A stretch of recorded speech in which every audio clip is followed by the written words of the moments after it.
আমাদের দেশে অনেকে কুরবানি দেয়, কিন্তু নিয়তের মধ্যে গলত। নিয়তের মধ্যে গলত কি? যেমন কুরবানি না দিলে মানুষে কি বলবে, ছেলে মেয়ে কোন দিকে তাকাবে। তো এটা কি ছেলে মেয়েরে খাওয়ার জন্য হইল না আল্লাহরে খুশি করার জন্য হইল? এই জন্য আল্লাহ পাক বলছেন, আমি মুত্তাকিদের কুরবানি কবুল করব, যারা আমাকে ভয় করে কোরবানি করে। তো কোরবানির ব্যাপারে আপনারা অনেক ওয়াজ শুনবেন, আজকে আমরা জানবো কুরবানিটা। প্রথমে জানলাম কুরবানিটা শুরু হয়েছে মূলত হজরতে আদম আলাইহিস সালামের সময়কাল থেকে। যুগে যুগে কুরবানির হুকুম চেঞ্জ হয়েছে, কিন্তু এই কুরবানিটা হজরত ইব্রাহিম আলাইহিস সালামের যে কুরবানি, এটা ছিল ভিন্ন। ইব্রাহিম আলাইহিস সালামকে বলা হয় খলিলুল্লাহ। বলেন কি বলা হয়? খলিলুল্লাহ। খলিলুল্লাহ মানে হলো যে আল্লাহকে খুশি করার জন্য সব করতে রাজি। আল্লাহকে খুশি করার জন্য সব করতে রাজি, এমনকি নিজের ছেলেকেও আল্লাহর জন্য কুরবানি দিতে কি রাজি। আল্লাহ রাব্বুল আলামিন বললেন, ফালাম্মা বালাগা মাহু সাইয়া, আমি 90 বছর বয়সের সময় যখন হজরত ইব্রাহিম নবীকে একটা ছেলে দান করেছিলাম, সন্তান দান করেছিলাম, ওই সন্তানটা যখন ফালাম্মা বালাগা মাহু সাইয়া, এই সন্তান যখন হাঁটা চলার মতো বয়স হলো, তিনি স্বপ্নে দেখলেন, অর্থাৎ আমি ইব্রাহিমকে স্বপ্নে দেখালাম, তুমি আল্লাহর জন্য কোরবানি করো। হজরত ইব্রাহিম আলাইহিস সালাম এক পর্যায়ে হজরতে ইসমাইল আলাইহিস সালামের সামনে যায় বললেন, ইয়া বুনাইয়া, ও আমার ছেলে, ইন্নী আরা ফিল মানামি আন্নী আযবাহুকা, ও আমার ছেলে, আমাকে দেখানো হয়েছে আমি তোমাকে কুরবানি করছি, আযবাহুকা, আমি তোমাকে আল্লাহর জন্য জবে করতেছি। ফানজুর মাযা তারা, এখন তুমি বলো তোমার রায় কি, তোমার মত কি, তোমার মতামত তুমি পেশ করো। সোজা কথা না?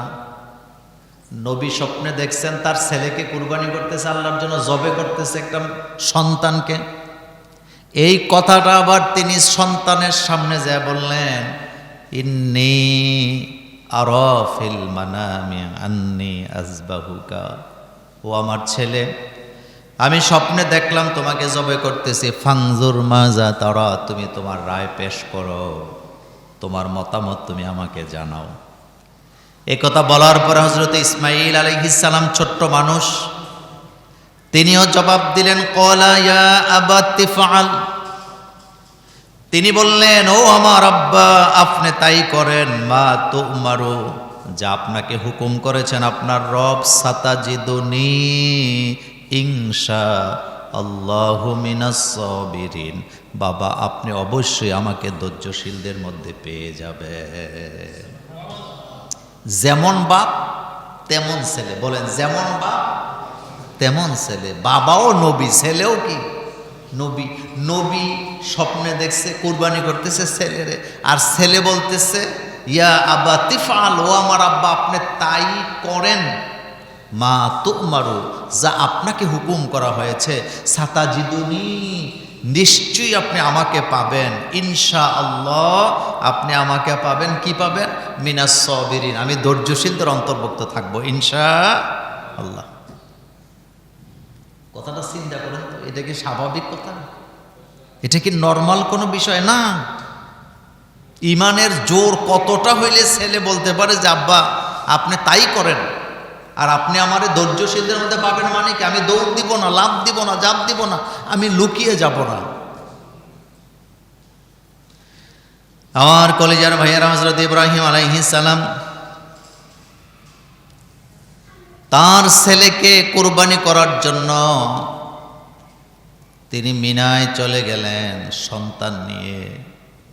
পুরা ঘটনা বলা আমার উদ্দেশ্য না, আল্লাহর প্রতি কতটা মজবুত ইমান থাকলে পরে নিজের ছেলেকে আল্লাহর জন্য কুরবানি করা যায়। হযরত ইব্রাহিম আলাইহিস সালাম মিল্লাত, মুসলিম মিল্লাতের আব্বা, তিনি তার সন্তানকে আল্লাহর জন্য কুরবানি দিলেন দৃঢ়ভাবে।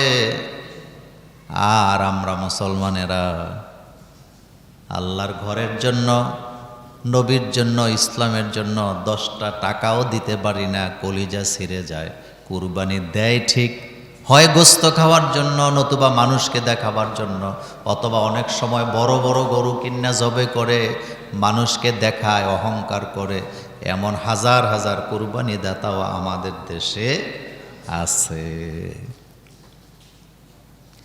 বাড়িতে বাড়িতে প্রতিযোগিতা, অমুকের বাড়িতে 1.5 লাখ টাকা দিয়ে গরু কিনছে, আমরা 2 লাখ দিয়ে দেব, আসেনি? অমুকে 2, যদি টাকাটা গরিবের জন্য দান করে দেওয়া যায় তাহলে তো আরো ভালো হয়। এখন আপনাদের কাছ থেকে একটা জবাব নেই, কোনটা ভালো কোনটা খারাপ এটা সবচেয়ে ভালো বুঝেন কে? এত আস্তে কইলে ওই বলি, ভালো কোনটা খারাপ কোনটা এটা বুঝে কে? আল্লাহ বুঝে। আমি বুদ্ধিজীবী, আমি যদি বলি আল্লাহ নাকটা এখানে না দিয়া থোতার নিচেও তো দিতে পারবো, তা আমি এটাকে আল্লাহটা ভালো না আমার চিন্তা ভালো? অবশ্যই আল্লাহটা ভালো। আল্লাহ পাক বলছেন হাল তারা মিন ফুতুর, তুমি কি আমার সৃষ্টির মধ্যে কোনো ভুল পাও, ছিদ্র পাও, কোথাও কি কোনো অসঙ্গতি পাও? অবশ্যই না। এখন এই যে কোরবানির টাকা দান করে দিতে বলে, তাদের মাথার মধ্যে কি আছে? সমস্যা আছে। সমস্যা হলো ঈসা মাছের মতো। ঈসা মাছের পায়খানাটা কোন জায়গায় থাকে বলেন তো? মাথা। এটা মজকটারে চাপা দিয়ে রাখে, যার কারণে দেখবেন যারা চিংড়ি মাছ ধরছেন, চিংড়ি মাছ কিন্তু সামনের দিকে না যায়, এটা কোন দিকে যায়? পিছনের দিকে যায়। আমাদের দেশে কিছু বুদ্ধিজীবী আছে, এটা সামনের দিকে না যায়, কোন দিকে যায়? পেছনের দিকে যায়। এ ব্যাপারে পরে কথা বলা যাবে। এবার শুনেন, আল্লাহ পাক কুরবানি করার হুকুম ডেলি ডেলি দিছেন না বছরে একবার দিছেন? বছরে একবার দিছেন। আর এই কুরবানিটা অর্থনীতির সাথে সম্পর্ক। কুরবানির কারণে কৃষকরা উপকৃত হয়, যারা জমি গরু পালে, গরু ছাগল যারা লালন পালন করে তারা কি হয়? উপকৃত হয়। এমনও পরিবার আছে সারা বছর গরু পাইলা যেই টাকাটা লাভ করে ওইটা দিয়ে সে সারা বছর তার সংসারটা কি চালায়। তাহলে এখানে গরিবের একটা অর্থনৈতিক ব্যবস্থা আছে নাকি নাই? আছে। 2 নাম্বার, বাজারের সাথে সম্পর্ক, যারা বাজার ইজারা নেয় এখান থেকে তারা লাভ পায়। 3 নাম্বার, সারা বছর অনেকে গোশত খাইতে না পারলেও কুরবানির মাধ্যমে কোনো না কোনো ওয়েতে সবার ঘরে আল্লাহ পাক গোশত পৌঁছাবার একটা ব্যবস্থা করে দিয়েছে। এমনও পরিবার আছে বছরে একবারও গরু গোশত খাইতে পারে না, হাজার হাজার আছে। এমনও পরিবার আছে কবে গোশত খাইছে হে জানি না, মনে নাই। কিন্তু কুরবানির দিন আমরা কি করি? কোনো না কোনো ওয়েতে সবার কাছে গোশত পৌঁছাবার একটা ব্যবস্থা আমরা করি। আর এই ব্যবস্থাটা আমাদের জন্য করে দিয়েছেন কে? আল্লাহ যদি বলতেন যে কুরবানি করবা এরপরে সব ফালাই দিবা, তাহলে ব্যাপারটা এমন ছিল। কিন্তু কুরবানির পশুর কোনো কিছুই কি যায় না, ফালানো যায় না, সব কাজে লাগে। চামড়াটা কাজে লাগে না? লাগে। তো যাই হোক, এই কুরবানি নিয়ে আমরা ধারাবাহিক আরো 2-3টি জুমা আমরা পাবো, আমরা ধারাবাহিক আলোচনা করব। এখন যে আলোচনাটা আমাদের জন্য গুরুত্বপূর্ণ সেটি হলো জিলহজ মাসের প্রথম 10 দিন গুরুত্বপূর্ণ কিছু আমল আছে। জিলহজ মাসের প্রথম দশকের গুরুত্বপূর্ণ আমলগুলো কি? 1 নাম্বার, আল্লাহর জিকির বেশি বেশি করে করা। জিকির আমরা ভুলে গেছি, বলেন জিকির আমরা ভুলে গেছি। জিকির আমাদের মুখে এখন আর নাই। এই জিলহজ মাসের চাঁদ যখন দেখা দেয় তখন থেকে জিকির শুরু হবে, আর এই জিকির চলবে কুরবানি শেষ হওয়া পর্যন্ত। আল্লাহকে বেশি বেশি করে স্মরণ করা, এটা আল্লাহর দিন, আল্লাহর মাস। 2 নাম্বার, বেশি বেশি করে নেক আমল করা, যেটা ভালো কাজ এটা করার চেষ্টা করা, দান করা, সদাকা করা, নফল নামাজ পড়া, কোরআন তেলাওয়াত করা। 3 নাম্বার, পাপ থেকে নিজেকে কি রাখা? বিরত রাখা, পাপ থেকে নিজেকে দূরে রাখা। 4 নাম্বার, যদি সমর্থ থাকেন তাহলে তিনি হজে যাবেন। হজের একটা প্রসেসিং আছে আপনারা জানেন।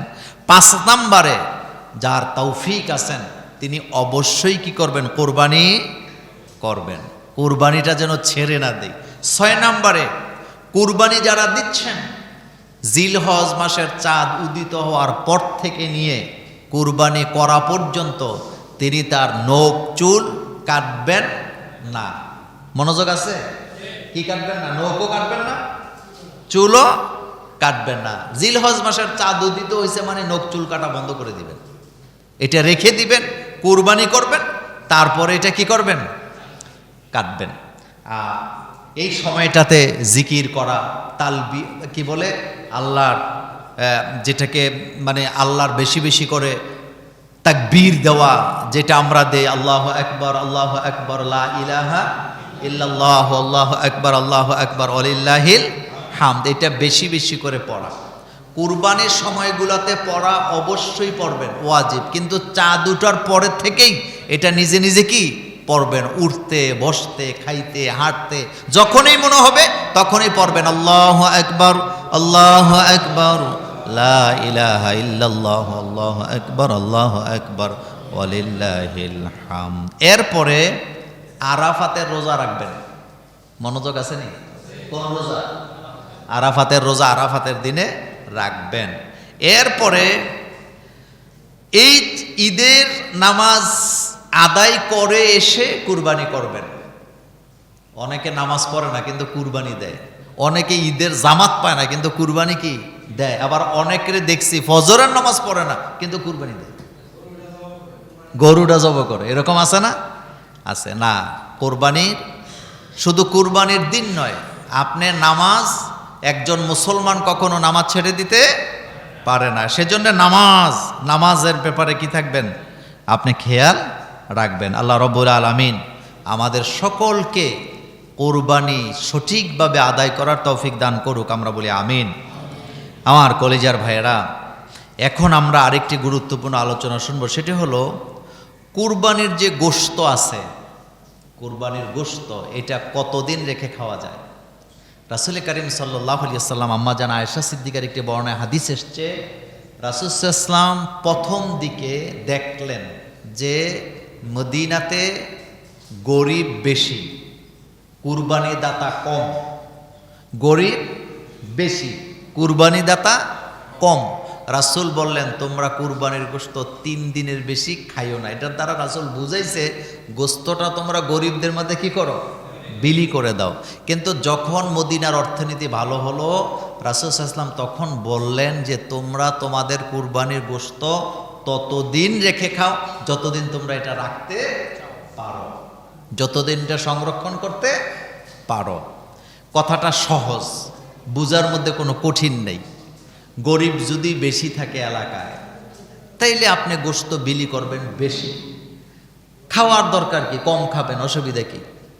আর গরিব যদি থাকে কম, তাইলে আপনি কি করবেন?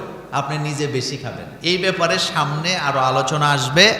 তবে কুরবানির গোশত পুরাটা ফ্রিজে ঢুকানো এটা কখনো মানবিক কাজ হতে পারে না। আমি ফ্ল্যাট বাসাগুলোতে দেখছি গেট তালাদা রাখে, এক টুকরা গোশত দান করে না। নর্মাল বাড়িঘরে গরিবরা একটু আসার চান্স পায়, তারা কিছু পায়, কিন্তু যারা অতি বড় লোক নিরাপত্তার অজুহাত দিয়ে গেট কি করে? তালা দিয়ে রাখে। ওখান থেকে এক টুকরা গোশত গরিবরা বাইর করতে পারে না। আবার কিছু লোক আছে দেখছি গোশত বিলি করে নাই। গরিব আসলে কয় আমাদের দেওয়া শেষ, আগে আসলে কয় এখনো কুটা হয় নাই, আর পরে আসলে কি কয়? এরকম লোক বোধহয় আপনারা দেখেন নাই। তো এটা বাটপারি চালাকি এখানে আসেনি? আগে আসলে কয় এখনো কুড়া হয় না, এত তাড়াতাড়ি আসিস কেন? আবার একটু দেরি করে গেলে আমাদের দেওয়া কি শেষ, আসলে দেয়ই নেই। এটার মধ্যে ঈদের কোনো আনন্দ কি নাই। এজন্য আমি আপনাদের জন্য, সমাজের জন্য একটা পরামর্শ হলো, ঈদের দিন যদি একটা গ্রুপ থাকে এলাকায়, যে আপনাদের এলাকায় 10টা 12টা গরু কুরবানি হয়েছে, প্রত্যেকটা গরুর অংশ থেকে কুটার পরে কিছু গোশত যদি আমরা এক জায়গায় জড়ো করি, মনে করেন আপনাদের ঝুমুরে 10 গরু জব হয়েছে, কয়টা? তো 10টা গরু থেকে একটা টিম থাকবে এলাকার, তারা ওখান থেকে কিছু গোশত নিয়ে এসে এক জায়গায় রাখলেন।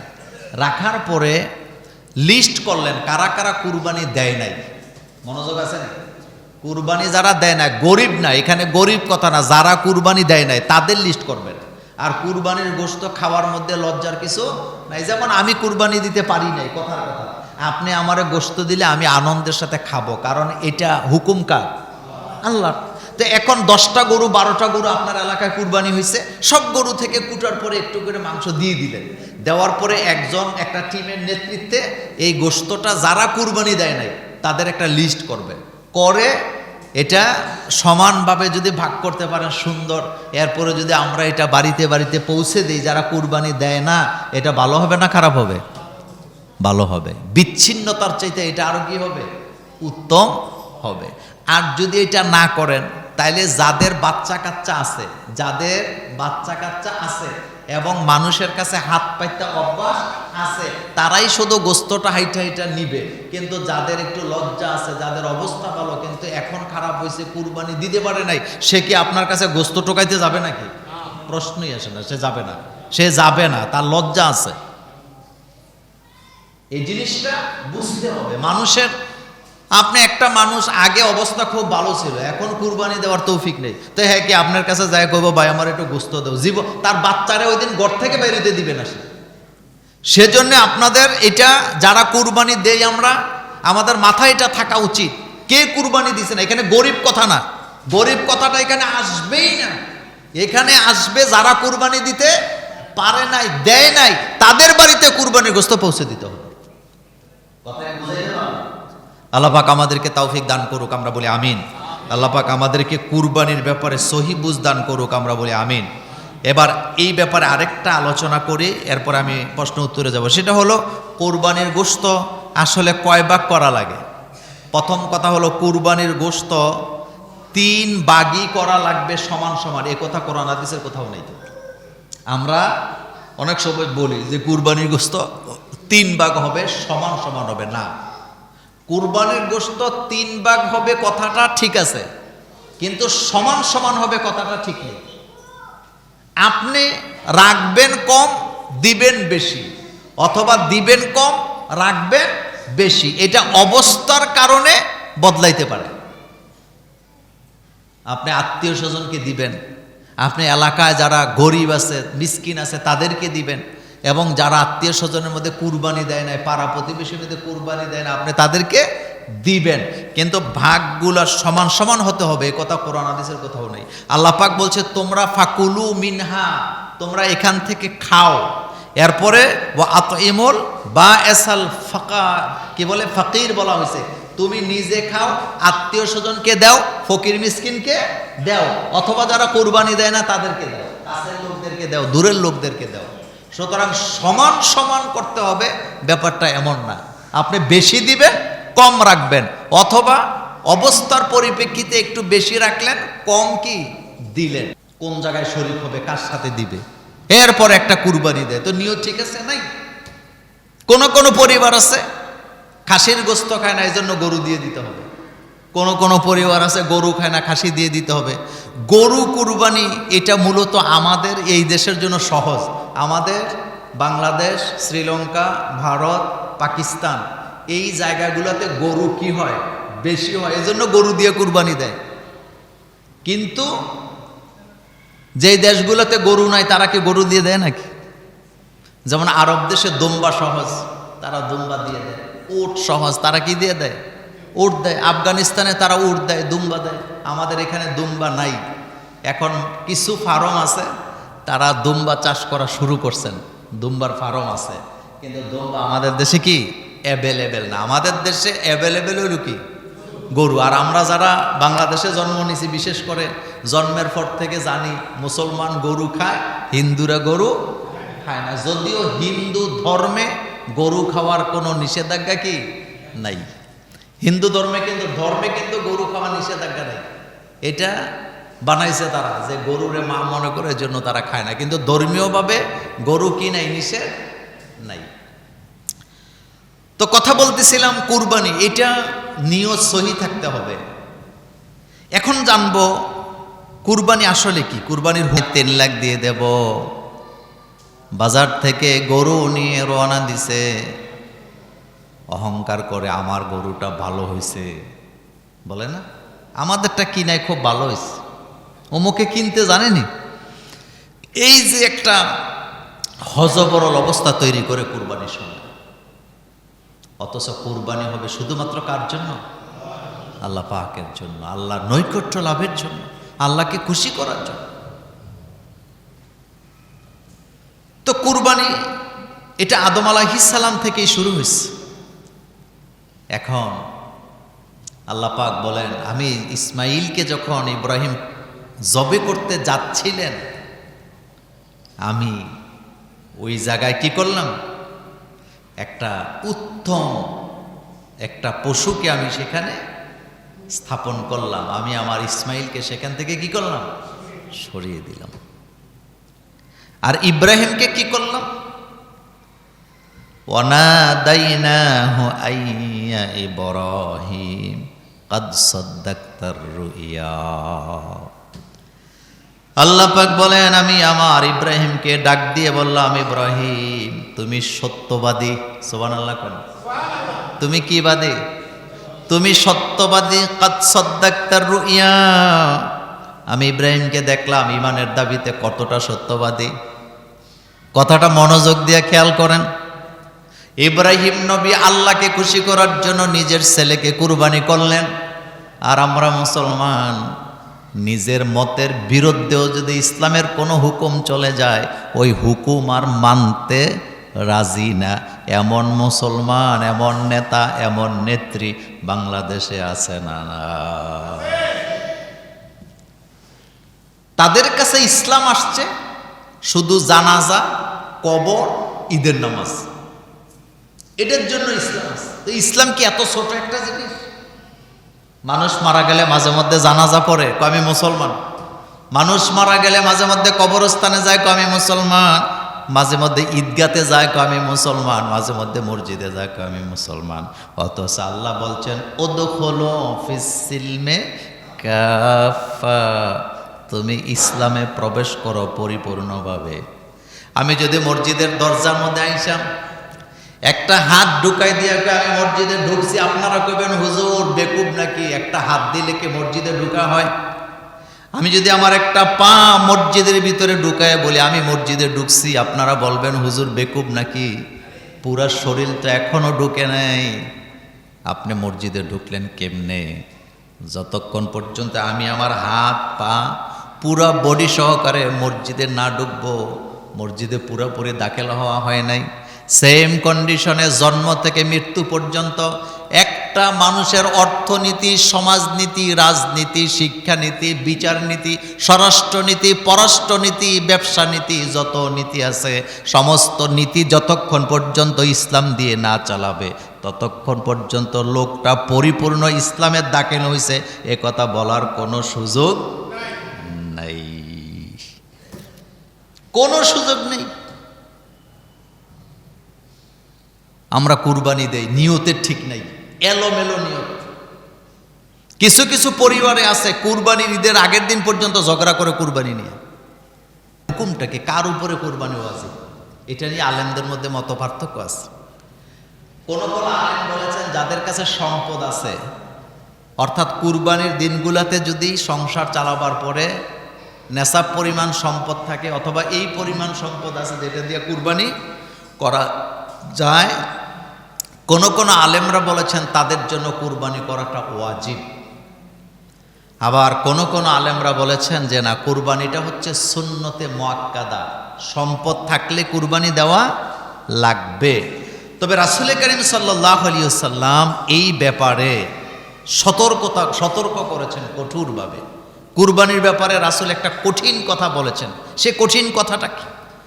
আন আবি হুরায়রা রাদিয়াল্লাহু তাআলা আনহু আন্না রাসূলুল্লাহি সাল্লাল্লাহু আলাইহি ওয়াসাল্লাম কল, হযরতে আবু হুরায়রা রাদিয়াল্লাহু তাআলা আনহু থেকে বর্ণিত হাদিস, তিনি বলেন রাসূলুল্লাহ সাল্লাল্লাহু আলাইহি ওয়াসাল্লাম থেকে বর্ণিত, মান কানা লাহু সাআতুন, যার কাছে কুরবানি করার মতো পশু আছে, ওয়ালাম ইউদহা, কিন্তু সে কুরবানি করল না, ফালা ইয়াকরাবান্না মুসাল্লানা, সে যেন আমার ঈদগাহে না আসে। মনোযোগ দেন, রাসূল বলছেন মান কানা লাহু সাআতুন, যার কাছে কি আছে? কুরবানি করার সামর্থ্য আছে, পশু আছে, টাকা আছে, সম্পদ আছে, কিন্তু সে কুরবানি করলো না। রাসূল বললেন ফালা ইয়াকরাবান্না মুসাল্লানা, সে যেন আমার ঈদগাহের কাছেও না আসে। সম্পদ আছে, কুরবানি কেন করবা না? তাহলে বোঝা গেল সম্পদ থাকলে কুরবানি দিতে হবে, টাকা আছে কি দিতে হবে? কুরবানি দিতে হবে। কোনো অজুহাতে কুরবানি ছাড়া যাবে না। আর এই কুরবানি এটি বছরে কয়বার আসে বলেন তো? একবার, বছরে একবার আসে। আমাদের মুসলিমদের দুটি ঈদ, একটি হলো ঈদুল ফিতর, আরেকটা হলো ঈদুল আযহা। এই ঈদুল আযহা মানে কুরবানি, ঈদুল আযহা মানে কি? কুরবানি ঈদ। এটাকে অনেক এলাকায় বাকরা ঈদও বলে, বকরি ঈদ। মানে এই ঈদে কি জবাই করে? বকরি জবাই করে, এজন্য এটাকে এইভাবে তারা বলে থাকেন। তো জানলাম যার কাছে মাল আছে তিনি কুরবানিটা কি দিবেন, তবে মাঝে মধ্যে কুরবানি ছেড়ে দিলে গুনাহ হবে না, যদি অসুবিধায় থাকেন, কিন্তু মাল থাকলে কুরবানি দিবেন। এখন এই যে কুরবানি আমরা কেন দেই? কারণ রাসূল করিম সাল্লাল্লাহু আলাইহি ওয়াসাল্লামের একটি হাদিসে আসছে, কোনো বান্দা যখন আল্লাহকে খুশি করার জন্য কুরবানি করতে যায়, পশুর গলায় যখন সে ছুরি লাগায়, পশুর গলা কেটে রক্ত বেরিয়ে জমিনে পড়ার আগে তার নিয়ত যদি সহি হয়, এই কুরবানি আল্লাহর কাছে চলে যায়। কুরবানির সাথে আকিকা দিতে পারবো কিনা? আমার 2 মেয়ে 1 ছেলে, আকিকা কুরবানিতে 4 নামে দিতে চাই, কিন্তু আমার স্ত্রী রাজি হচ্ছে না। সে নাকি ওয়াজে শুনেছেন কুরবানির সাথে আকিকা হবে না। আপনার কাছে বিষয়টি জানতে চাই। দেখেন, কুরবানি আর আকিকা কথাগুলো যদি মনোযোগ দিয়ে শোনেন তাইলে ব্যাপারটা বুঝবেন। কুরবানি আর আকিকা দুই জিনিস, দিলে হবে কিনা এটা পরে বলবো। হুকুম এখানে 2টা। কোরবানিটা মালের সাথে সম্পর্ক, আকিকাটা বাচ্চার জন্মের সাথে সম্পর্ক। আকিকা দিতে হয় বাচ্চা জন্মের 7 দিনের মধ্যে। যদি 7 দিনের মধ্যে কেউ আকিকা না দেয়, পরবর্তীতে দিলে আকিকার সুন্নত আদায় হবে, কিন্তু 7 দিনের মধ্যে দেওয়া যে আরেকটা সুন্নত ছিল, ওইটা তার থেকে কি হলো? ফৌত হয়ে গেল, ছুটে গেল। আর আকিকা বাচ্চার বালা মুসিবত দূর করার জন্য দিতে হয়। ছেলে হইলে 2টা, মেয়ে হইলে 1টা বকরি, সাতুন সাতানে, 1 বকরি আর 2 বকরি। ছেলের জন্য কয়টা? 2টা।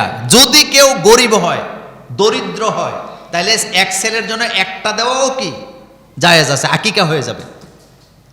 আর কোরবানি হলো জিলহজ মাসের যেই সময়টাতে কুরবানি করা হয়, 10, 11, 12, এই সময়টাতে যদি কেউ সম্পদের মালিকানায় থাকে, অথবা নেসাবের মালিক থাকে, অথবা এমন টাকা আছে যেই টাকা দিয়ে কুরবানি করা যায়, ওই লোকের উপরে কুরবানি করা কি ওয়াজিব অথবা সুন্নত, যেটাই বলে।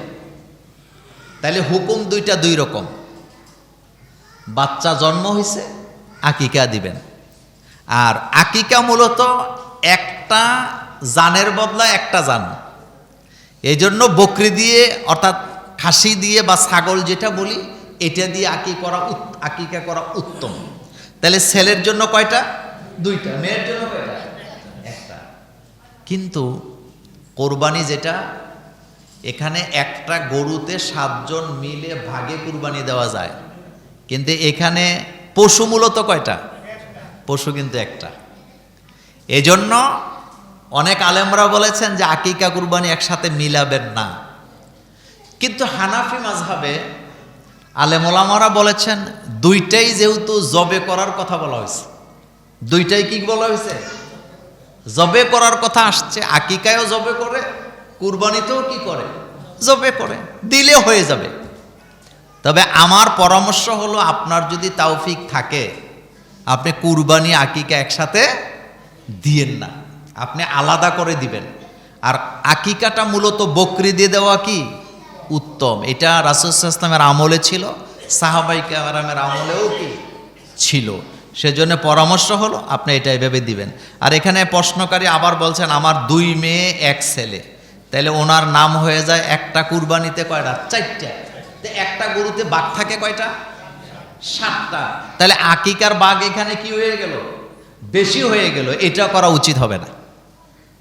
যারা বলেছেন কুরবানির সাথে আকিকা দিলে আকিকাটা হয়ে যাবে, তারা কিন্তু আবার সতর্ক করেছেন যে কুরবানির পশুতে যেন আকিকার বাঘ কি না হয়, বেশি না হয়।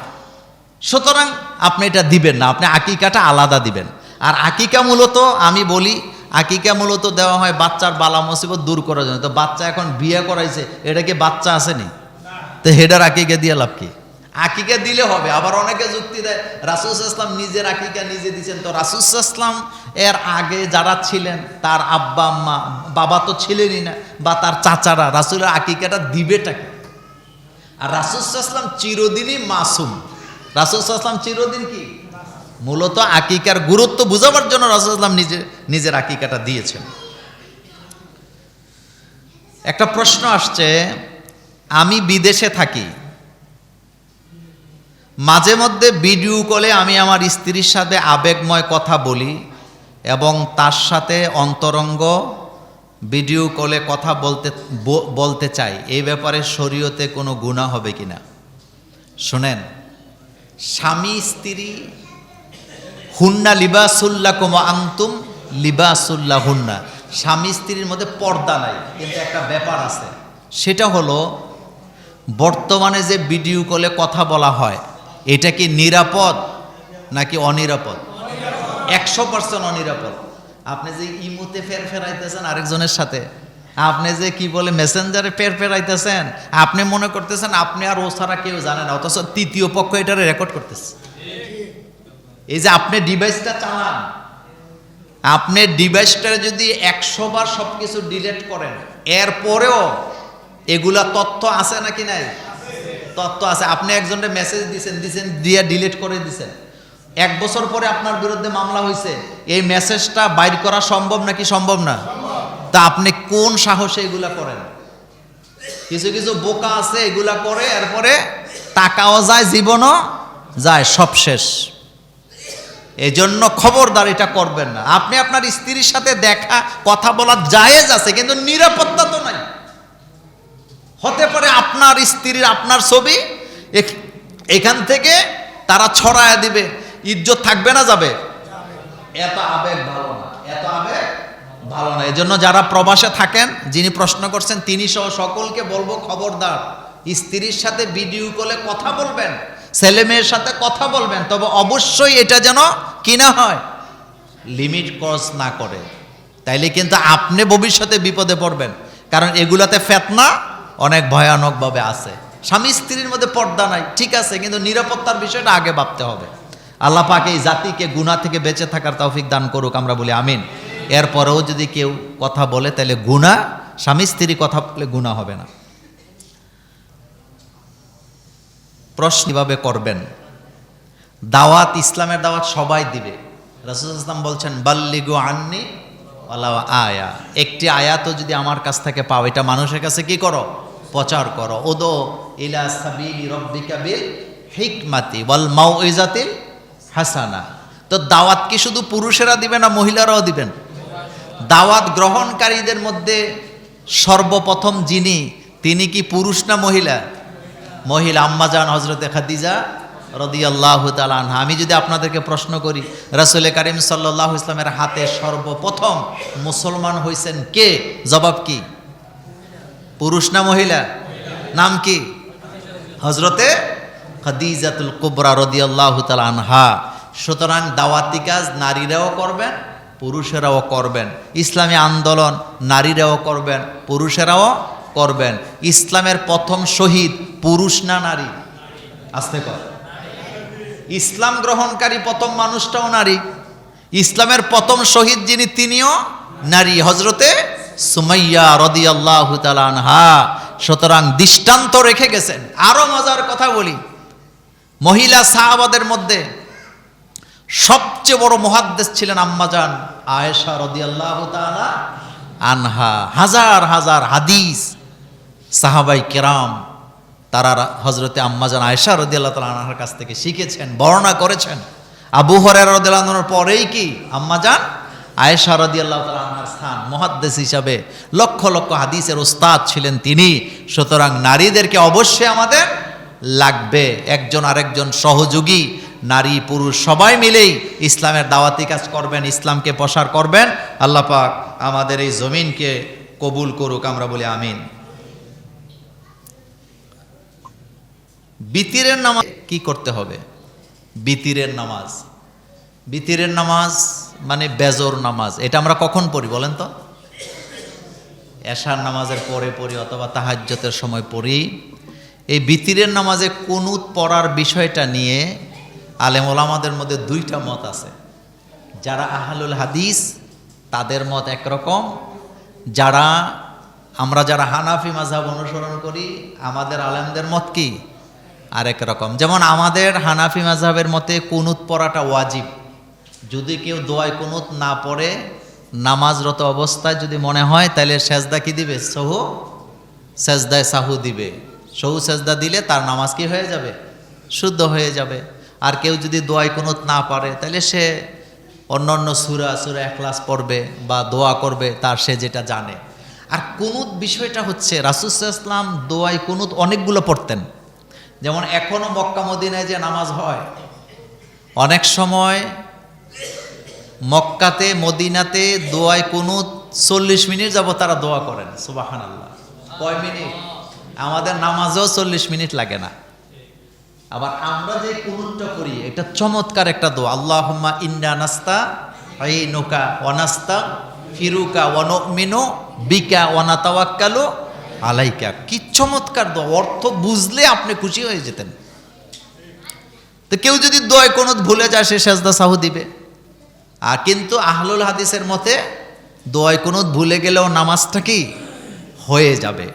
আবার কেউ যদি রুকুতে যাওয়ার পরে মনে হয়েছে যে আমি দোয়ায় কুনুত পড়ি নাই, তাহলে তিনি রুকু থেকে উঠে দোয়ায় কুনুতটা পড়ে নিবেন। তবে ওভারঅল আমরা সফটলি বলবো দোয়ায় কুনুত না পড়লেও নামাজটা কি হয়ে যাবে ইনশাআল্লাহ। কোরবানি মূলত কবে থেকে শুরু হলো? অনেকে মনে করেন হজরত ইব্রাহিম আলাইহিস সালাম যখন হজরত ইসমাইল আলাইহিস সালামকে কোরবানি করতেছিলেন সেখান থেকে কোরবানি শুরু হয়েছে। কিন্তু কোরবানিটা মূলত শুরু হয়েছে হজরতে আদম আলাইহিস সালামের সময় থেকে। হজরত আদম আলাইহিস সালাম তার 2 ছেলে ছিল হাবিল এবং কাবিল। হাবিল এবং কাবিলের মধ্যে একটা ফয়সালা করার জন্য আল্লাহ পাক কুরবানির হুকুম দিলেন। আর সেটি ছিল আল্লাহ রব্বুল আলামিনের একটা পরীক্ষা, যে কে আল্লাহর জন্য ইবাদত করে, কে আল্লাহর প্রতি ইখলাসের সাথে কোরবানি করেন। আল্লাহ রব্বুল আলামিন কোরআনুল কারীমে বলেছেন, অতলু আলাইহিম নাবা আবনাই আদামা বিল হক। হে নবী, আপনি তেলাওয়াত করেন, আপনি মানুষকে হজরতে আদম আলাইহিস সালামের সময়কালের যে কোরবানি, সেই কোরবানির ব্যাপারে আপনি তাদেরকে বর্ণনা করে শোনান। সেটা কি ছিল? আদম আলাইহিস সালামের ছেলেদেরকে আল্লাহ পাক হুকুম করেছিলেন, ইয কাররাবা কুরবানান। আল্লাহ পাক হুকুম করেছিলেন যখন, যে তোমরা কোরবানি করো। 2 জনই কোরবানি করলেন, কিন্তু একজন কোরবানি করেছিলেন দুনিয়াবি আশায়, আরেকজন কোরবানি করলেন আল্লাহকে খুশি করার আশায়। আল্লাহ পাক বললেন, তাদের মধ্যে একজনের কোরবানি কবুল হলো, কিন্তু দ্বিতীয় জনের কুরবানি কবুল হয় না। অর্থাৎ যে আল্লাহকে খুশি করার জন্য কুরবানি দিছে তার কুরবানি কবুল হয়েছে, সে মুত্তাকি। আর যে দুনিয়া পাওয়ার আশায় কুরবানি দিছে তার কুরবানি কবুল হয় না। এই জন্য কুরবানিটি একটি সেন্সিটিভ হুকুম, সেন্সিটিভ বিষয়।